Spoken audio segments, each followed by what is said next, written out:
Hello, everyone, and welcome back to the latest edition of the Jake's Take with Jacob Elyachar Podcast. I'm your host, Jacob Elyachar, the chief content producer and writer of jakestake.com, a pop culture and entertainment news website. Now, if you're watching this on YouTube and you're listening to this on our audio or listening to this on our audio platforms, please give us a thumbs up on YouTube and subscribe to the channel. And if you're any on our audio platforms, please give us a five stars, and please download future this episode and many others. I am so excited today because I have a really cool guest today. She is a former fashion and beauty editor. She's also a TV personality you may recognize from the Real Housewives of Toronto. She has a book and it's fabulous, right? It's called Most Hated. It's going to be released on May 30th, 2023. And as of this recording, she has over 16,100 Instagram followers. So please help me welcome Kara Alloway to the podcast. Hi, Jacob. Thank you so much for having me. Kara, thank you so much for taking time out of your schedule to talk with me today. I really appreciate it. I'm happy to be here. And you know what's really cool? 16,100 followers, but on Goodreads, 10,000 people as of today put it on their want to read shelves, which I said, thank you. And all I got to say is this. Congratulations. Thank you. And hopefully I'll be your 10,001 person to say added to my Goodreads list. Yes, I think you should. Awesome. So let's get started with our conversation. So I got to say, I graduated the School of Journalism from University of Colorado Boulder 12 years ago. So journalism is one of my favorite things. So what I'm so interested to hear about is, when did you get interested in journalism, and how did that passion evolve and desire to pursue a career in the media industry? So I was always interested in journalism. I was always the individual that would probably drive my parents absolutely nuts, always asking, like, why, how, when, all those, the W questions.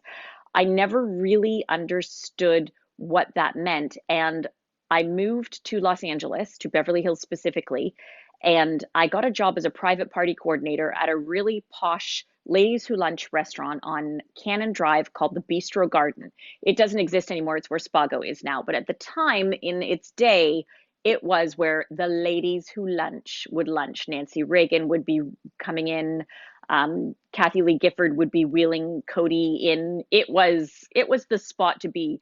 Buzz Aldrin was there. I mean, you name it, that was the place to be for lunch. So one of my jobs as the private party coordinator was we didn't have a big nighttime crowd, so we would host private events for Conde Nast, which was in Beverly Hills. They had their main offices at the time, and I got to be really good friends with the office manager at Conde Nast, who would coordinate all of these parties. And we would always have one for whoever was featured on the cover of Vanity Fair. For example, Ivanka Trump was featured on the cover, and remember that yellow dress cover? I mean, this is really back.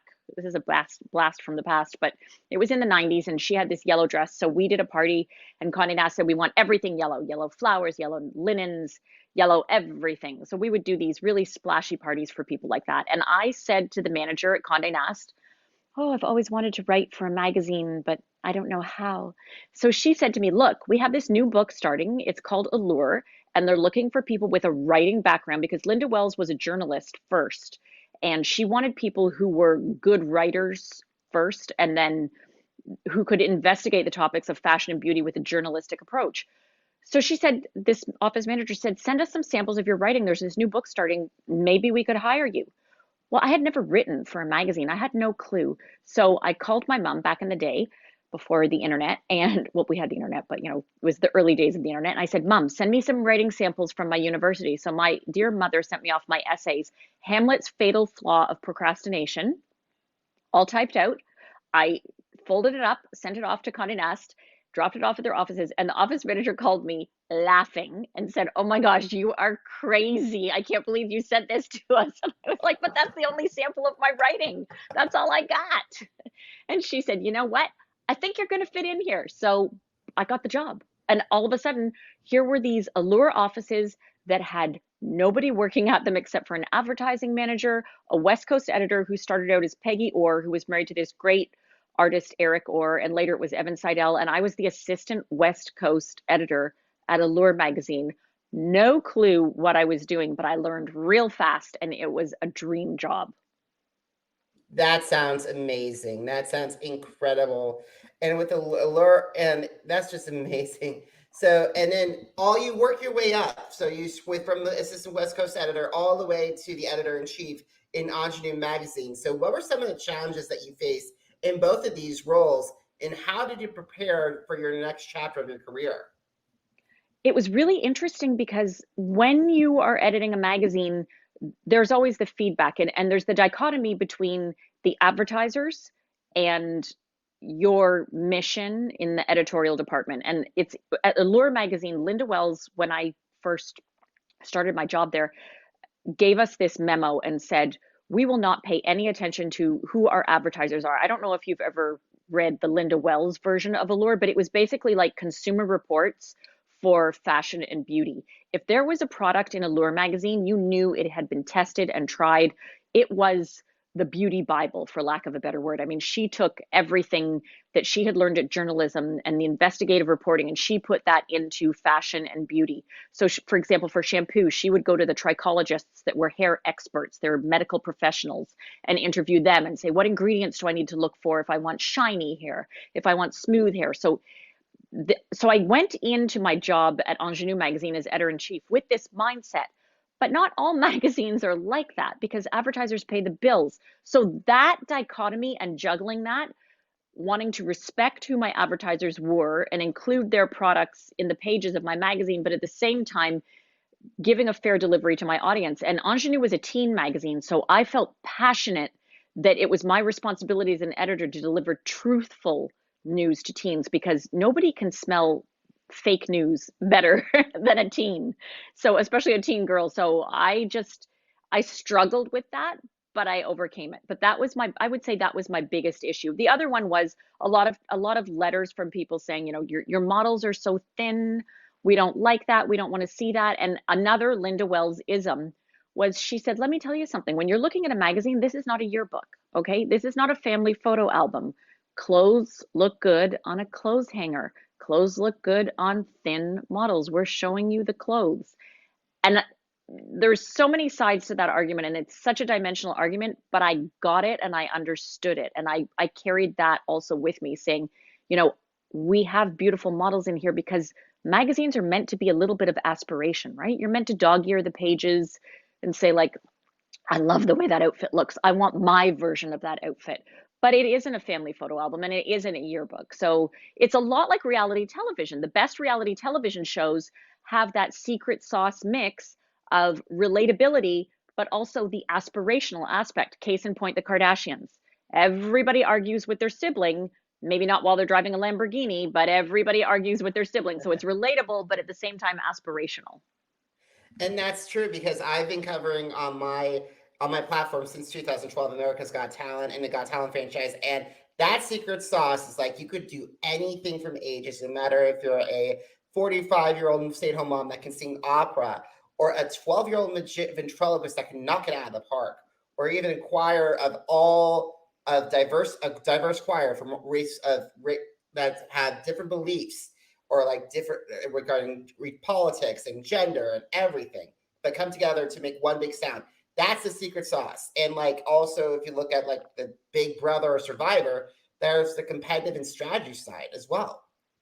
Yes, absolutely. It's so true. And I will say this about Allure and also my magazine. Well, my magazine was a Canadian magazine based in Toronto, and Toronto is the most multicultural city in the world. So we were doing inclusivity from the get-go at my magazine. And Linda Wells was also very big into inclusivity. She had Naomi Campbell, she had women of color on her covers of her magazine from the beginning. And that's incredible too, because Naomi Campbell is one of the most powerful, influential models of all time. And I would love to have talk with Miss Campbell because she has done a lot of incredible stuff and paved the way for a lot of people. She certainly has. Did you see her at the after parties from the Met Gala? She was like dancing in the boom boom room. Oh, she's just iconic. Absolutely, absolutely. And I will always say Miss Campbell when I would talk with her, just as a sign of respect. I love But that. speaking of icons, you have sat down with a lot of incredible people. Guys, listen to some of the people that she has interviewed. Bob Mackie, Diane Von Furstenberg, Oscar de La Renta, Zac Posen. That's a who's who of fashion right there. You know what was interesting? When I had a radio show in which I interviewed those fashion icons because they really are. And what I found was so fascinating is, they would come and they would, have press days. And when they heard it was radio, there was something about it. They would just let their guards down because they knew it wasn't visual, so they could sort of exhale. And everybody was so happy to do radio. It was so interesting. Stella McCartney, amazing and such a cut up. That girl is really funny and sarcastic. And it was her and Phoebe Philo, and they were like fooling around. And it reminded me of the old images and the old footage you see of the Beatles when Paul and John used to goof around and, be sort of funny and ridiculous in front of the press. That was Stella and Phoebe. It was really interesting. And, Diane Von Furstenberg was like Cat Lady. She was so sexy. She embodied sexy. Oscar de La Renta was a gentleman, such a gentleman. It was incredible. Bob Mackie was lovely. And I mean, I just wanted to say thank you. All those Cher costumes. I was thinking Cher, Carol Burnett, all of that. Like just it was so amazing to meet these people and have a chance to speak with them. I think at the time as a young journalist, I didn't appreciate it. Looking back now, I'm like, wow, that was so cool. But it was so interesting how they were all so more than happy to do radio and more than happy to speak to me on my little radio show. And that's incredible too, because what were some of the lessons that you gained from because having them there, you are bound to get a lot of gems of knowledge. A lot of gems of knowledge. Well, Oscar de la Renta was a big one to say it starts from the foundation up. He was before Skims. He was all about foundation. Where is everything? Diane von Furstenberg, um, she was all about lines, and she would talk about fashion in terms of lines and whatnot. She was such an alluring woman. I can remember just sitting there looking at her thinking, wow, I want to be like you. She was just so, I couldn't get enough of her. What did I learn from these people? I think I learned a lot of humility. Honestly, that humility gets you a long way. When I would say things like, wow, you're an icon and you're this, they would, for the most part, all of them would say, well, there's always a learning curve. You still always have so much to learn in life and whatnot. They were such humble people. There was not one fashion icon that I interviewed that said, yes, I have come a long way, haven't I? None of them were like that. And gratitude, so much gratitude. They were always so keen to remember the individuals that had helped them, that had given them their head start. And I think that that's what contributed to their success was the combination of the gratitude as well as the humility. And I think a lot of people who are huge fashion fans, like uber super fans, like people who see what the Met Gala is like, constantly are looking on their phones. I think I really hope they look at those interviews and see that, because it's very rare. Because it's rare, like with Anna Wintour and Grace Goddington, like seeing all and late Andre Leon Talley, like when they were having video with YouTube and watching all of that. I have more respect for them because of that insight, and they show that they're not just these media personalities, or they're or they have strong personalities, but they know what they want, and they're very direct, and they're themselves, not just the carbon copy that's shown on tabloids. It's so true. They did all have very unique and distinct personalities. And I will say this, I got the sense that they weren't afraid to ask for what they needed, which is something very interesting because I think a lot of times in culture, people might not do that. They say the open mouth is the one that gets fed.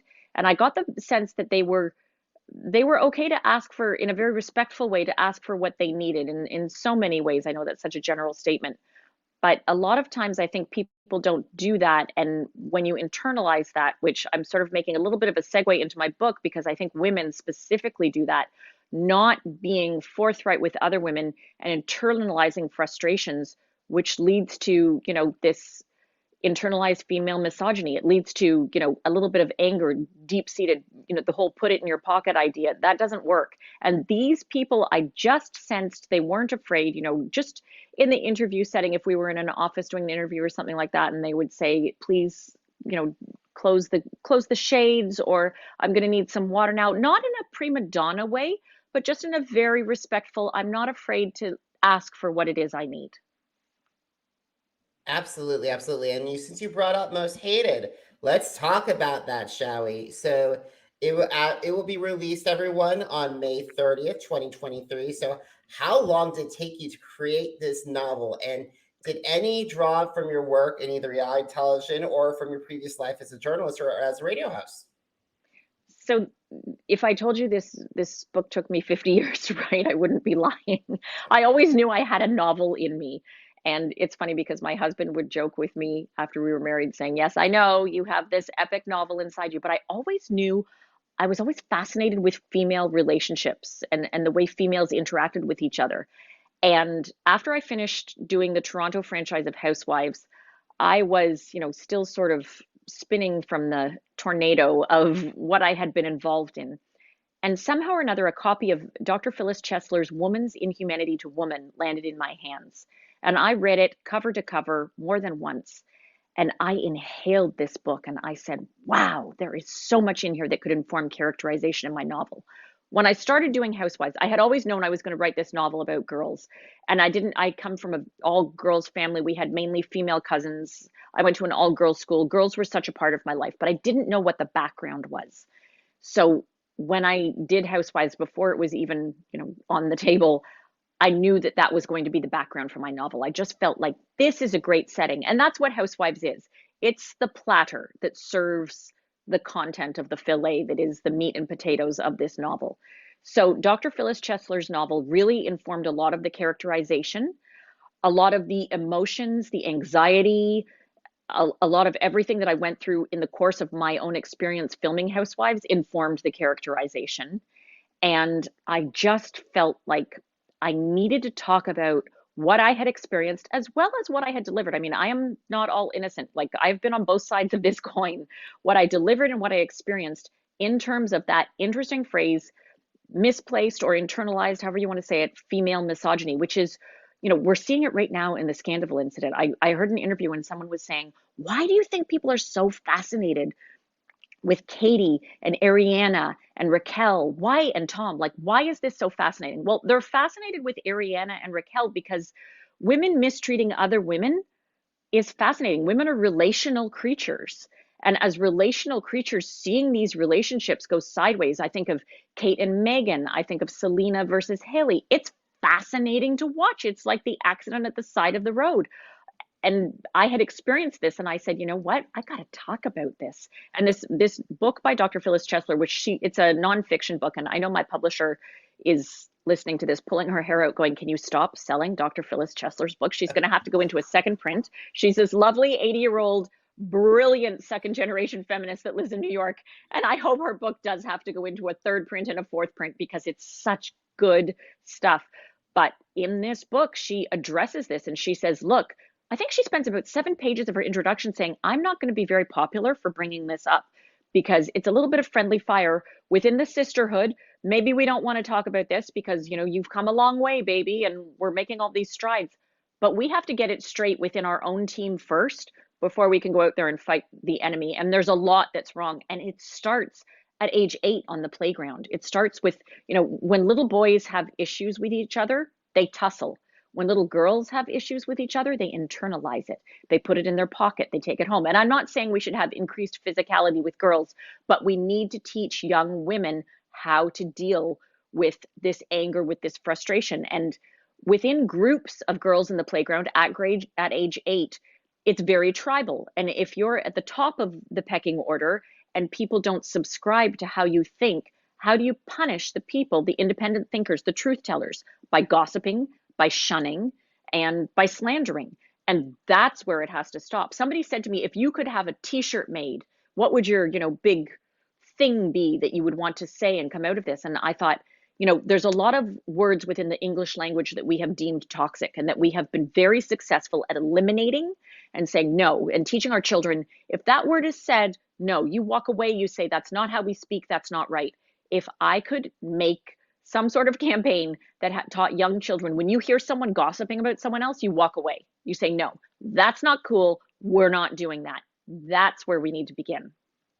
Absolutely, absolutely. And you brought up a couple of people, like some have been maligned for that way of thinking, like Duchess Megan and and from the challenge world, Cara Maria Sorbello, and also from like Kathy Hilton as well, especially dealing with Lisa Rinna and all that nonsense. Like I'm thinking of those women as and like Nicole Franzel, who's been bullied by the Big Brother castmates because of her, because she goes up against the grain, especially the women like Janelle Perzina and Rachel Riley, which I always wanted to call out them for their bullying.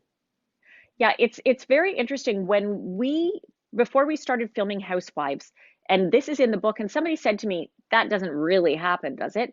We had to undergo a physical and a psychological assessment. And we were told by production, this is to make sure that you can handle toxicity on the internet, that you can handle bullying on the internet and all that sort of thing. Now, I will tell you this. I talked to Brandy Glanville and she said, no, no, no, we didn't do that in Beverly Hills Housewives. We didn't have to do the psychological assessment. However, she said for traders, they did have to do it. She said, oh, we did it for traders though. And she said, it's funny because one of the questions was, have you ever wanted to murder someone? And I said, yes. And she said, everybody said that, right? And I'm like, wait, you said that on the psychological assessment, Brandy? But for our psychological assessment, it was a 3 hour, very intense assessment. So when the show wrapped, I asked if I could see my assessment. I called the firm that had done it, and it was a corporate firm that, does it for these big companies to make sure human resources is placing people in the right jobs and whatnot. And the gentleman said, absolutely, we'll send it to you, of course. So they sent it to me. And the very first line said, Kara Alloway has a very high emotional intelligence. And that set off all of my ding, ding, ding, because I had had the privilege of sitting in on a casting session with Jonathan Murray, who is the godfather of the real world, of the simple life. He is the godfather of reality television. And one of the first notes I took in my little off brand moleskin when he was speaking was, when you're looking for a villain, find someone with a very high emotional intelligence. So I'm sure when my producers saw my psychological assessment, they literally said, okay, tick that box. We've got our villain here. Because I went into this show not thinking I was going to be the villain. I thought, I'm going to share my life. I have a loving husband. I have 3 great kids. I have a fun life. This is going to be great. I had no clue that I was going to be the villain. And here's the thing. First of all, I give you kudos for dealing with all that craziness that was thrown at you. And I love the villains. Like I'm thinking of Parvati. I'm thinking of Karma from Survivor. Lady O, Omarosa from Big Brother and the Celebrity Apprentice. There's also Cara Maria as well, which a lot of people have wrongly labeled her from the challenge as another big reality TV villain. And I'm going to bring in Rachel Riley in the mix as well. And same with Jerry Manthe, the original Black Widow from Survivor, who I've always admired. Like, and even Sandra Diaz Twine, the first female 2-time winner. Like those people make great television. And and also I also feel for them when they have to go through all the hateness no matter through their castmates or alumni or even the fans. Yeah, it's tough and it's not fun. Um, it's an interesting role to be set in. I think for the most part, the villains slash protagonists slash anti-heroes tend to be those that come from a distinct point of view and don't have a problem sharing that distinct point of view. And again, going back specifically because I know girls and I can speak to femalehood, those are the ones that the tribe has a problem with, because you're not marching to the same beat as everyone else. So you're causing problems. So we need to get rid of you, because we all need to get along and all be little clones here the same. So if you're out there saying, hang on just a second, this is not cool, what are you doing? Then anti-hero, villain, protagonist. And again, what you alluded to, you are keenly aware when you're doing a docu-soap, for example. I think more so than a competition show, but when you're doing a docu-soap like Housewives, you're keenly aware that you're making entertainment. I mean, you have a mic pack strapped onto you. You have 3 cameramen around you. You have a guy with a little soundboard who's following you around.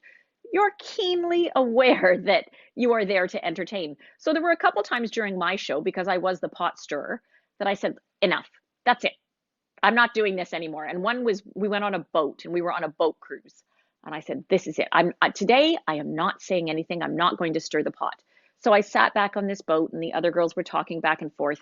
And my eyes started to glaze over. And I thought, good grief, I literally have just changed the channel on my own show. I can't let this happen. So I was there acting a little bit as a producer because I did get into this franchise of Housewives. I had a relationship with the producers of the show originally because I had pitched them an idea for a reality show that I wanted to produce. And they came back to me and they said, well, we're not sure we want to do that, but here's something. Why don't you come on the Toronto franchise of Housewives? And then this can be like the sizzle reel for your show in the same way that Vanderpump Rules was the sizzle reel. And we'll just spin it off out of this. Now, I didn't necessarily want to be on the show. And at the time I was thinking, but wait, I don't want to be in this show. I want to produce it. I love to tell stories. I love to do all this. But I said, you know what? I like to try exotic food. I like new experiences. I had friends, Kyle. I knew Bethany as an acquaintance. They had all been housewives. I had been around Kyle on the periphery when she had filmed some events and whatnot. And I thought, why not? I can do this. This is easy. I never contemplated the extent of the edit. And I will say this, you know, different franchise have different production companies. So if you're talking to someone about someone like an Alex Baskin, who's with 32 Flavors before he was with Evolution, if you're talking about Shed Media, if you're talking about Truly Original, those are the cream of the crop. Those are the experts. My production company, their experience had been doing 2 seasons of Housewives in Vancouver and 2 seasons of Canada's The Bachelor and The Bachelorette. So with the greatest of respect, they're no Alex Baskin. So there was, you know, issues with how the edit was happening. When you're editing The Bachelorette, it's very different than when you're editing Housewives because you can throw everybody under the bus. You don't need them back next season. But when you're doing something like a docusoap like Housewives, you can't throw them too far under the bus because you want to hope they'll come back the next season. So I never contemplated the extent of the edit. And we were filming a scene where I was walking into a restaurant and I was wearing very high heels and the cameraman was walking backwards filming me. And he said, can you slow down because I'm walking backwards and I don't want to kill myself. And I said, of course, no problem. And I was walking really slow. And if you walk really slow in high heels, you tend to teeter because, you know, you're putting one foot in front of the other. It's not like a normal gait of your walk. So I said, good grief, I'm like teetering here. I'm going to look like I'm drunk. And he said, oh, no, don't worry about that. We'll speed that up in the edit. And when he said that, I got chills. And I thought, wait, what? Because I had only contemplated the edit in terms of what I was saying. I never contemplated you'll speed it up. And I never contemplated cherry picking. I never contemplated frankenbiting. And all of a sudden I realized, wait, all bets are off. So that was a lot. And actually, you brought up a great point because for that reason alone, that has deferred me from going on a Survivor. That has deferred me about going on a Big Brother or a Real World is because of those editing skills. And besides, I have not only my reputation because I work in from like nonprofits and also my family's reputation as well. Because it could really turn everything worse if I do anything stupid. Yes. So my husband said, you have to be so careful who that is that you are trusting with the editing of your reality. And again, I will go back and say, I still work in reality television. I love it. I consider it an art. I have so much respect for the genre. Alex Baskin and what he's doing on Vanderpump Rules this season, that man deserves an Emmy. Just give him the Emmy. Don't even have the category. Just give him the Emmy because Vanderpump Rules bleeding into mainstream media. Everybody is talking about it. That to me is art. I mean, who cannot tune into that? And again, someone like Truly Original, Shed Media, what they've done with the revamp of Real Housewives of New York. So if you're dealing with someone like that, okay, you just have to be really careful who it is you're trusting with the edit of your reality. Absolutely, absolutely. I really wanted to get back to reality TV. I love where you can talk about reality TV all day long. But however, we got to get back to the book because I got to talk about the 3 main characters that you introduced to us. You have Zoe, the producer of Talk of the Town, and you have Dahlia Irving, who I'm sorry if I butchered her name, who's one of the stars. No, that's right, Dahlia Irving. Irvine, perfect. And she's the wife of an ex-NFL star who hopes that this show can be finally have the spotlight on her. And finally, you have Sabrina, who is known as the Queen, aka the Queen of Controversy, especially after her perfect life came crashing down on her. And her cousin Budgie, who's a huge character, by the way, I really like her. should join a show. But however, the events, her life spirals out of control again. So how were these? So besides like with the characters, like did you find inspiration from other women from other reality TV shows, or was it your castmates, or what's the story about with all? What were the similarities and differences between these three women and the women that you've interacted with? Thank you for asking me that. That's a great question. Nobody's asked me that so far. So, yes, I will explain. Dahlia Irvine, the wife of the NFL football superstar, after Housewives, I was at my sports club and I fell upon a group of wives of professional sports players in Toronto, mostly American, who were here playing soccer, who were here playing football and basketball. And they would get together for these little support group meetings. And I had watched them from afar and I thought those women look really interesting. They're very deep in conversation. I think they have kids around the same age as my kids. And I think they live in my neighborhood. And I'd kind of like to know what this group is that they're meeting. So I followed them down the stairs one day and I said, "What is this group? And I'd like to be part of it." And the leader of the group said, "Oh, no, I'm sorry. This group is closed. This is a private group." But someone who was with her said, "Wait a minute. You don't know who that is." She was on the Real Housewives of Toronto. She went under the bus. She's okay. She can join our group. We can trust her. Don't worry. So they invited me in and I got to be part of this. They called it the sports and entertainment, and I was the end entertainment group. And it blew my mind what these women sacrificed, how they had lived their lives to support the careers of their professional sports player husbands. So I knew I was casting my book, so to speak, the way you would cast a reality show. So I knew one of the women had to be married to a professional sports player. And, some of them were professional athletes themselves and gave that up either because of injuries or because they deemed that a family can't have kids and two professional athletes, so they had to sacrifice. But it was just such a fascinating dynamic to me, and I love these women so much. So I said, no, one of these characters will be married to a professional athlete. Then the Countess of Controversy, Sabrina. She came about because I have always been fascinated by the wives of men involved in sexual misconduct scandals, the Annette Lauers, the Georgina Chapmans. I've always thought it's really hard to find interviews with those women. If you go on the internet and look, you have to do a really, really deep dive. They don't speak a lot. We hear a lot from the victims, which we should, of course, first, but you don't hear from the wives. And it always fascinated me, like, what are these women thinking? How did they arrive? Did they divorce their husbands? Did they not divorce their husband? What's going on? So I knew that a character had to be married to someone that had been involved in a sexual misconduct controversy. And then, of course, Zoe.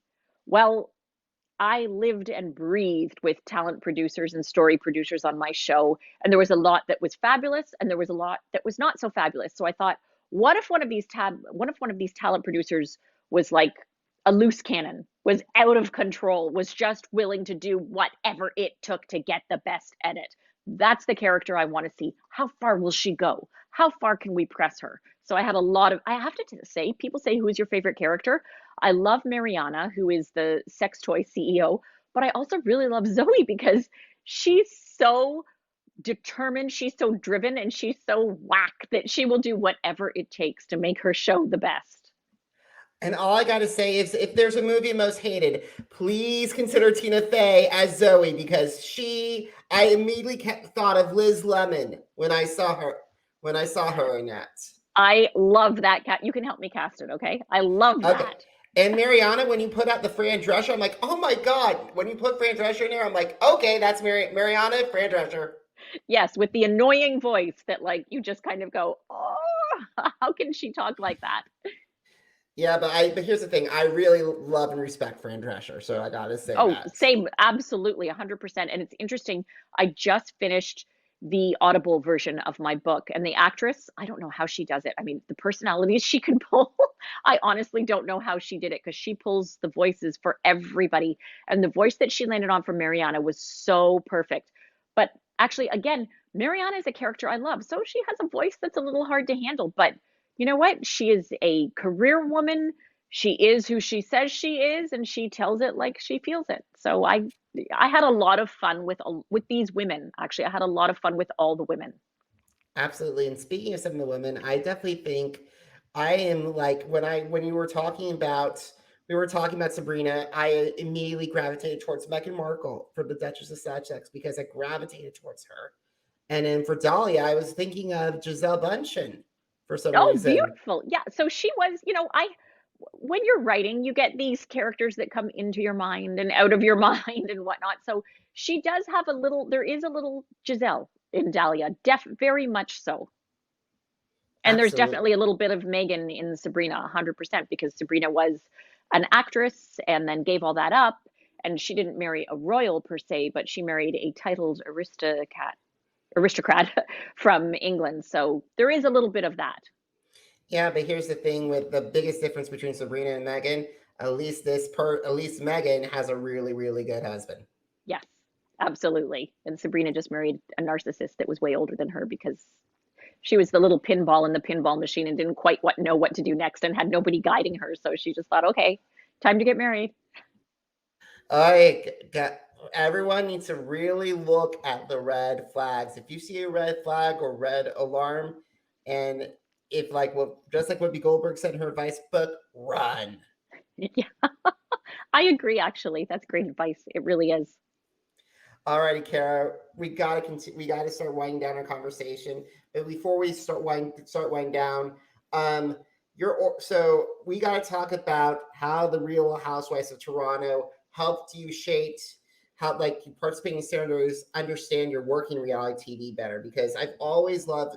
I rare like of the people that I have on with my reality. You are the first that does docuseries. All the people that I've had on previously, they either are competed on sort of, they were either stranded on an island, forced to live in a studio, either had to perform to their heart's content until four red buzzers came down on, God forbid, read down on them. That you're the first of my guest who does a docu soap. So how did working with Real Housewives Toronto help to get you a better understanding of working reality TV? Oh, I had no clue. It's funny because I told you that I pitched a reality television show to the producers before I was involved, and I had no idea. So I got the best experience from being a participant on the other side of the camera to understand what it is that the participants go through.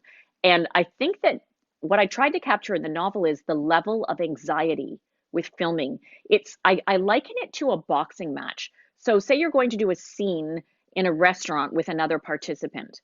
It's very different from, as you were referring to, the competition shows. So different from that. So you arrive at the restaurant, and your story producer has given you the setup for the day. Okay, today you're going to meet Susan at the restaurant, and the two of you are going to talk and have lunch.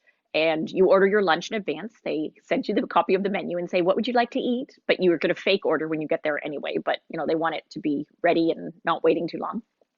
So you're going to talk to Susan, and by the end of your conversation, she's going to ask you to a party. And you can respond however you want to. We want it all organic, but that's the setup for the scene. So it's a little bit like improv if you've ever done theater. So they give you the parameters for the scene, and then you're at the restaurant and you see Susan maybe on the other side of the restaurant, and you're not allowed to talk. They keep you separate until the scene starts filming. So you might nod to her and say hello, or maybe you're mad at her, so you're not looking at her at all, or maybe she's on a different floor altogether, but you're aware that she's in the building. You have someone strapping a mic pack on you, feeding a wire up through you, and you're thinking while the producer's talking this in your ear, saying, okay, this is the setup for your scene. And there's the cameras there, and the anxiety builds, and there's tension like in a boxing match when the two boxers are in either corner. And then Susan comes in and the scene is about to begin, and they're saying, okay, we want you to walk into the scene. Maybe they set Susan at the table and you're supposed to walk in, and maybe the producer taps you on the shoulder just before you enter the scene and says, and you know what, do not even worry about what Susan's been saying to the other ladies about you. Don't even think about that.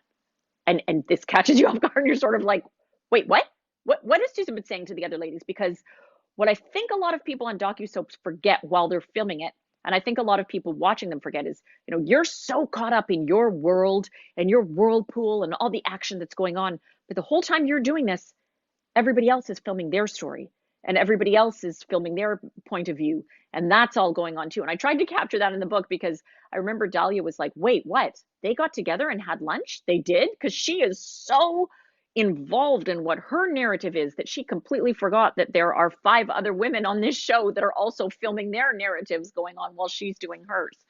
So that was very interesting.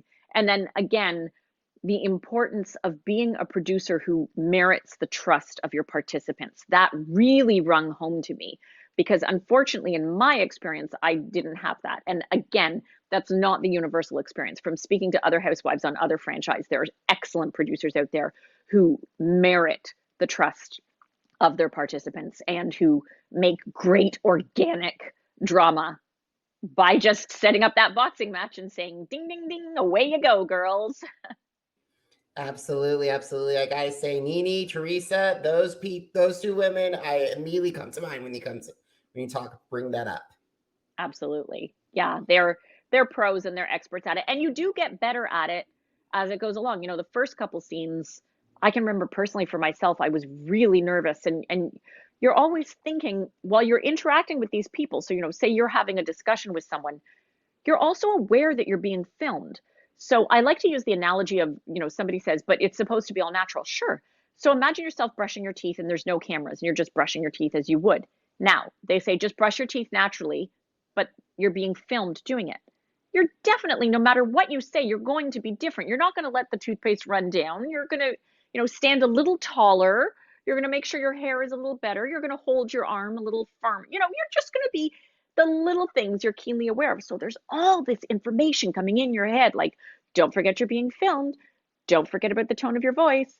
Don't forget to ask the important questions. Oh, right. And then respond organically to what's coming at you. It's a lot. I think I compared it once to juggling while on a high wire and being shot at by a water gun. Oh yeah, that's there's a lot going on. That's especially true. I love that analogy. So let's talk about social media. So what is your favorite app to connect with fans on? My favorite app, when you said talk about social media, it was like, oh, the trolls. My favorite app to connect with fans, honestly, is on Instagram. And I'll tell you this, I had the privilege of speaking with Margaret Atwood and hearing her response to a number of questions on an up close and personal in-person interview. And she's the author of The Handmaid's Tale. She's basically Canada's, my country's national treasure. She's written so many books.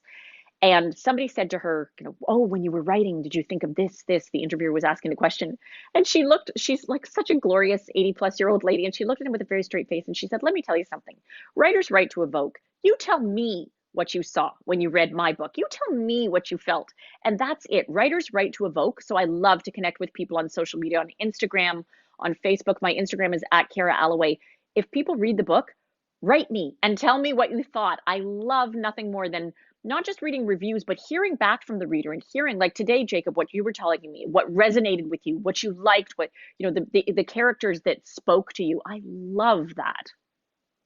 Absolutely. And speaking of the book, second to last question, why should my audience check out Most Hated? Well, Most Hated, it's a great beach read. It's a fun, you know, a light summer read, but there are layers to it too. What I've heard back from early reviews from people who've read advanced copies are it's the kind of book you can read and then put down and walk away from and then get back into. And if you have fallen off the reading bandwagon, this is a great entry back into that because it is light. I mean, it's not Proust, okay? It's very light with layers. But I think it's a fun read. I think it's an enjoyable read. And the best part about this book is it's the kind of book, you know, in the old days you talk about around the water cooler, but now it's the kind of book like a reality television. Some of the best parts of reality television is talking with your friends about it and saying, well, what'd you think about this? Well, what'd you think about that? Oh, I hated her. Oh, I loved her. So it's the kind of book that gets people talking. And I think the reader will enjoy it. It's like a reality television show. You can take it with you to the beach. You can take it with you on vacation. And when all the shows are on hiatus or you can't watch them because you're traveling, you've got Most Hated to bring with you. Absolutely. So last question, are you ready? I'm ready. Where can my audience purchase copies of Most Hated? Where they can connect, learn more about you on like via website, and also where can they find you on social media? So on social media, I am at Kara Alloway with a K, Kara Alloway, Alloway. I have a website, karaalloway.com, same spelling with a K. And on my website, there are a myriad of ways in which you can order the book. It's available at Amazon, at Barnes & Noble, and at tons of independent, because I love independent bookstores very much and I support them. Lots of independent bookstores across North America, also in the UK and Australia, because Real Housewives of Toronto had a really good showing in Australia. Who knew? They love the Housewives franchise there. But specifically Barnes & Noble and Amazon, you can pre-order Most Hated. It's the pink book. It's got the girl with her legs over the champagne glass and gold glitter spilling out, because who doesn't want to be lying on the floor with their legs over a champagne glass and gold glitter spilling out? Yeah. All righty. So, guys, if you miss an episode of the Jake's Take with Jacob Elyachar podcast, visit our channels on Apple Podcasts, Deezer, Google Podcasts, iHeartRadio, Podcast Addict, Spotify, and Spreaker. It's Jake's Take with Jacob Elyachar, JACOBELYACHAR. Now, are you on social media? Because I'm on social media too. Facebook, Instagram, Twitter, and YouTube, Jacob Elyachar, JACOBELYACHAR. And guys, just to let you know, jakes.shake.com, the blog that started it all, this August turns 12 years old. Congratulations. That's huge. Congratulations. Thank you so much. I really appreciate it, Kara. And Kara, I got to say, I am so happy that we had this conversation. I really loved it. One of my favorite conversations of 2023. Thank you so much, Jacob. It was great to talk with you, and you are a great interviewer. Keep it up. Keep going. Be encouraged. Thank you so much, Kara. And guys, thank you so much for watching. Thank you so much for listening. Until next time, everybody, have a great one. Goodbye.